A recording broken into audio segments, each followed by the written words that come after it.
ইউরোফার্মা agro নামক একটা company, তারা ফেসবুকে, মেসেঞ্জারে চাকচিক্যপূর্ণ বিজ্ঞাপন দিয়ে বেড়াচ্ছে যে তারা ইউরোপ থেকে বিভিন্ন রকমের ফাইল, সিরাপ, ঔষধ নিয়ে এসে বাংলাদেশি ব্যবসায়ীদের কাছে বিক্রি করেন পাইকারি এবং খুচরা, অফলাইনে এবং অনলাইনে।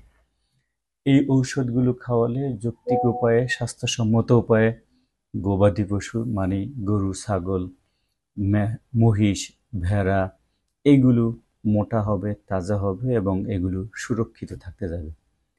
তো আমরা এই কোম্পানিটাকে অনেকদিন ধরে অনুসরণ করে থাকলাম। সাম্প্রতিককালে যখন ঈদের এই মৌসুমে অস্থায়ী, স্থায়ী বিভিন্ন পশুর হাট, এটা শহরে, নগরে, পথে ঘাটে এখানে হাজার হাজার লাখ লাখ গবাদি পশু দেখা যায়। এই গবাদি পশুর মোটা তাজা করার জন্য এবং তাদেরকে সুরক্ষিত রাখার জন্য গবাদি পশুর ঔষধেরও ব্যাপক চাহিদা এখন বাজারে।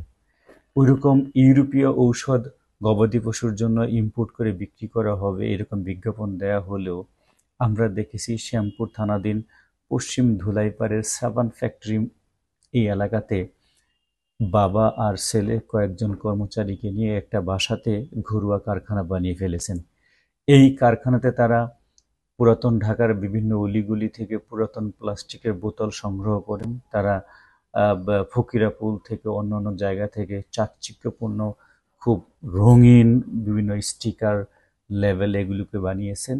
মিটফুট পুরাতন ঢাকা থেকে, চিটাগুড় থেকে হাবিজাবি অনেক ছাই ভস্য সংগ্রহ করে নিজেরাই সেগুলিকে গুলিয়ে গালিয়ে ইউরোপের ঔষধ বানিয়ে ফেলতে যাচ্ছেন। এগুলোকে এভাবে ছাই ভস্য দিয়ে ঔষধ বানিয়ে তার চকচকা স্টিকার, মড়ক লাগিয়ে তারা ইউরোপ থেকে ইম্পোর্টের ঔষধ বলে ব্যবসায়ী, চাষি এদের কাছে বিক্রি করে দিচ্ছেন। আমরা আশঙ্কা করি এই ঔষধগুলো খেলে গরু মোটা তাজা হবে ঠিকই, কিন্তু গরুর সুস্বাস্থ্য হবে না এবং সেগুলোর পার্শ্ব প্রতিক্রিয়া মানুষের মধ্যেও যেতে পারে। আপনাদের মনে আছে ইতিপূর্বে 2019 সালে যখন বিভিন্ন বার বন্ধ হয়ে যায় করোনাকালে, তখন পুরাতন ঢাকার বেশ কিছু বোতল ব্যবসায়ী এবং অন্যান্য ব্যবসায়ীরা মিলে ভাটারা এলাকাতে একটা বাসা ভাড়া নিয়ে সেখানে দামি দামি ব্র্যান্ডের মদ বানাচ্ছিল সিনথেটিক অ্যালকোহল, চিটাগুড়, চিনি, পানি দিয়ে।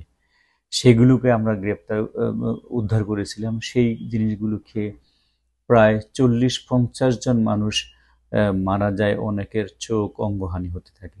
তো মানুষের ভিতরে ওইরকম পার্শ্ব প্রতিক্রিয়া হলে এগুলোর মধ্যে সেরকম পার্শ্ব প্রতিক্রিয়া হতে পারে। আমরা জনসচেতনতার এই দিকটাকে দৃষ্টি আকর্ষণ করতে যাচ্ছি এবং এদের প্রতি আমাদের অভিযান অব্যাহত থাকবে। মোট কতজনকে আপনারা গ্রেপ্তার করেছেন এবং এরা কি শুধু কি এই কয়জনই নাকি আরো কোনো চক্র আছে সারা দেশব্যাপী ছড়িয়ে রয়েছে যারা? আমরা এই অভিযান থেকে 3 জনকে গ্রেপ্তার করেছি, বাবা, মালিক, তার ছেলে এবং আরেকজনকে। এরা প্রায় শেষ পর্যায়ে গুটিয়ে নিয়ে এসেছিল। এখান থেকে আমরা ড্রাম ভর্তি বিভিন্ন রকমের এই ছাইভস্য ঔষধ, হাজারো হাজারো প্লাস্টিকের বোতল, অনেক স্টিকার এগুলোকে আমরা উদ্ধার করেছি। এরা যেহেতু অফলাইনে এবং অনলাইনে বিজ্ঞাপন দিয়ে থাকে, 1.5 টাকা 6 টাকা হয় খরচপাতি বানানোর জন্য এবং এরা কম দামে এগুলিকে বিক্রি করে থাকেন। ফরিয়ারা বা যারা দালাল আছেন তারা কম দামে জিনিসগুলোকে কিনিয়ে সাময়িকভাবে গরুকে মোটা তাজা করার চেষ্টা করতে পারেন। প্রকৃত চাষিরা হয়তো বা না জেনেই অজ্ঞতার কারণে এগুলো কিনে থাকতে পারে। এরা সমগ্র দেশব্যাপী ডিলার নিয়োগ দিয়ে এগুলি বেচার চেষ্টা করতে যাচ্ছে। আমরা ঈদের পরেও এদের বিরুদ্ধে অভিযানটা অব্যাহত রাখবো।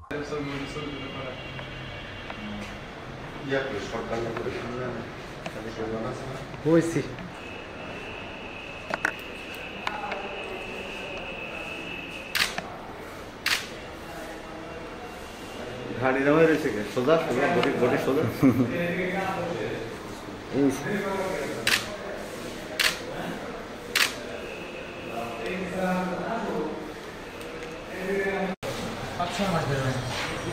বাজারে সেল হয়।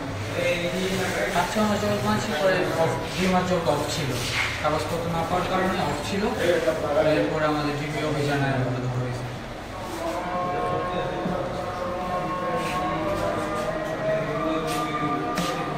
এটা একেবারে ইনটেক্ট না, আর খোলা যায় না? না খুললে ই হয়ে যাবে।